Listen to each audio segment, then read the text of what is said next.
Hello students, मैं Danish rice आपके सामने आज 10th क्लास की सोशल स्टडीज की एक वीडियो लेकर आया हूं। जिस वीडियो का टॉपिक है यूनिफिकेशन ऑफ जर्मनी, यानी जर्मनी का एकीकरण। जैसे कि नाम से पता लग रहा है कि जर्मनी को एक किया जा रहा है, इसका मतलब जर्मनी अलग अलग स्टेट्स में बटा हुआ था। अब इसका जो यूनिफिकेशन हुआ है जर्मनी का, वो अलग अलग स्टेजेस में हुआ। हम इसके यूनिफिकेशन के प्रोसेस को अलग अलग अवस्थाओं में, अलग अलग स्टेजेस में आपके सामने एक्सप्लेन करेंगे। आप बने रहिए वीडियो के अंदर, और जो युद्ध, जो वॉर, जो इवेंट्स, जो ईयर्स मैं आपको बताऊंगा, उसको साथ के साथ अपनी नोटबुक में नोट करते रहिए। आप देखिए, आपका ये टॉपिक बहुत अच्छे से क्लियर हो जाएगा। आइए शुरू करते हैं। जर्मनी की यूनिफिकेशन के अंदर सबसे पहले बात करते हैं हम फर्स्ट स्टेज की। फर्स्ट स्टेज में हुआ क्या था? जैसे कि मैंने बताया, जर्मनी अलग अलग स्टेट्स में बटा हुआ था, जैसे पर्शिया, बावेरिया, सैक्सनी एक्सेट्रा। बटा हुआ होने की वजह से जर्मनी का जो इकोनॉमिक ग्रोथ है, जो आर्थिक विकास है, वो बहुत स्लो रेट से हो रहा था, बहुत धीमा विकास हो रहा था। इस धीमे विकास की वजह से लोगों को काफी परेशानी उठानी पड़ रही थी।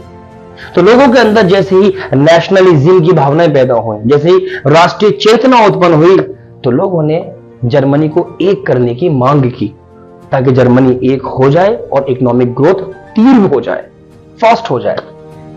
तो इसको एक करने के लिए जर्मनी के सभी स्टेट्स ने ऑस्ट्रिया के साथ मिलकर एक जर्मन फेडरेशन बनाई, जर्मन महासंघ बनाई।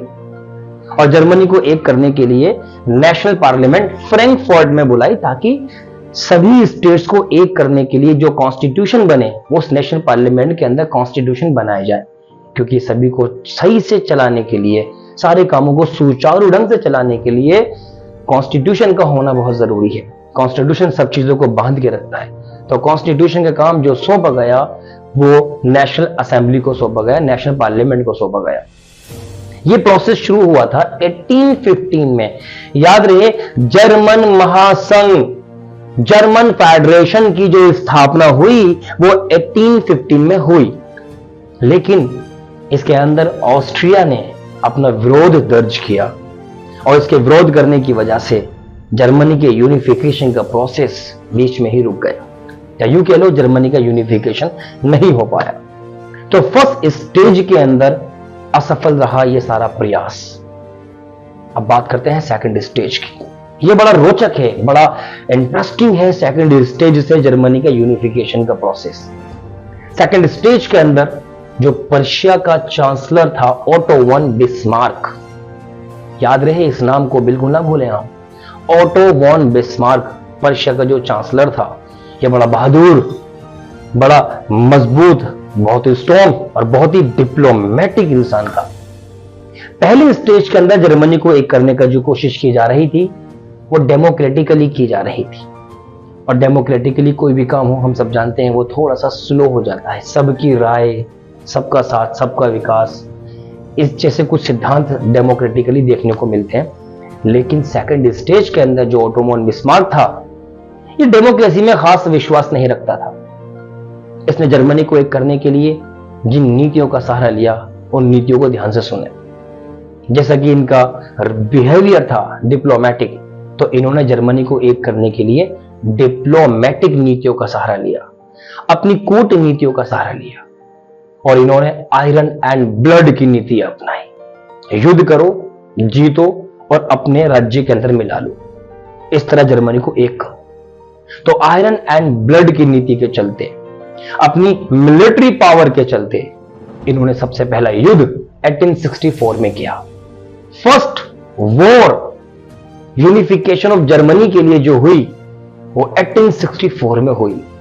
1864 में अंदर जो पहले युद्ध थी, 1864 में जो पहला युद्ध था, वो डेनमार्क के साथ हुआ, जिसको इतिहास में जाना जाता है डैनिश पर्शो वॉर से। तो पहला युद्ध डेनमार्क के साथ पर्शिया का हुआ। और इस युद्ध के अंदर आपको पता है, जो बहादुर होता है, जीत उसी का मुकद्दर होती है। बुजदिलों का मुकद्दर कभी जीत नहीं होती। और ओटो वन बिस्मार्क एक बहादुर इंसान था, एक बहादुर लड़ाकू था। तो डेनमार्क को इन्होंने बहुत करारी हार दी और डेनमार्क के पास जो राज्य था शेल्सविग, उसको पर्शिया में मिला लिया। इस तरह जर्मनी, इस तरह पर्शिया, याद रहे पर्शिया को ही बाद में जर्मनी बना था। इस तरह पर्शिया के साथ एक स्टेट मिल गया शेल्सविग और जर्मनी का यूनिफिकेशन का प्रोसेस यहां से शुरू हुआ। सेकंड स्टेज के अंदर युद्ध हुआ डेनमार्क के साथ और शेल्सविग का स्टेट से मिल गया। याद रहे second stage Schleswig, Denmark, Prussia, Otto von Bismarck, ये सेकंड स्टेज के कुछ नेम्स हैं जिनको याद रखने हैं। डेनमार्क के साथ पर्शिया का युद्ध हुआ। जब डेनमार्क को पर्शिया ने हरा दिया ऑटो वन बिस्मार्क की नीतियों के चलते, तो डेनमार्क से शेल्सविग को वापस ले लिया गया। अब हम बढ़ते हैं थर्ड स्टेज की तरफ। थर्ड स्टेज में जर्मनी का यूनिफिकेशन काफी इंटरेस्टिंग है।